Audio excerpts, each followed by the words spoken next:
চলছে নৃত্যের অনুষ্ঠান। তবে এই অনুষ্ঠানের আয়োজন কেন তা জানেন কি? আসুন তাহলে শুনে নেওয়া যাক। আসলে রেয়াপাড়া মধ্যমপল্লী বন্ধুর সংঘের পরিচালনায় সেদিন অনুষ্ঠিত হলো মা মনসা দেবীর পুজো অনুষ্ঠান। অনুষ্ঠিত হচ্ছিল গাজন, নৃত্য প্রতিযোগিতা এবং নানান ধরনের সাংস্কৃতিক অনুষ্ঠান। এবং পুজো অনুষ্ঠানের শেষ দিনে ছিল নরনারায়ণ সেবা। মাতৃপ্রসাদ হিসেবে পরিবেশিত হচ্ছিল অন্নভোগ।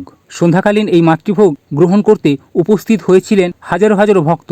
ভোগ প্রসাদের পরিবেশনের দায়িত্বে ছিলেন এলাকার মহিলা কমিটি এবং তাদের পূর্ণ সহযোগিতা করেছেন পুজো কমিটির সমস্ত সদস্যরা। এই কমিটির সমস্ত সদস্য এবং সদস্যদেরকে কুর্নিশ জানাই।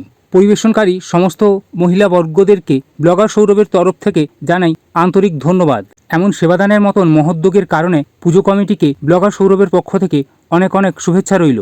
ভোগদান পর্বের মুহূর্তে যদি আপনি যথার্থ স্থানে উপস্থিত থেকে থাকেন তাহলে আপনার অভিজ্ঞতা জানাতে ভুলবেন না কিন্তু। ভিডিওটি আপনি কোথা থেকে দেখছেন তা জানাতে ভুলবেন না কিন্তু।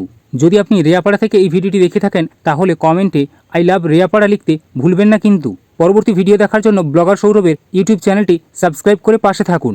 ভিডিওটি ভালো লাগলে সবার সঙ্গে শেয়ার করুন। পরবর্তী ভিডিও দেখার জন্য চোখ রাখুন ব্লগার সৌরভের ইউটিউব চ্যানেলে। এখন সবাইকে টাটা।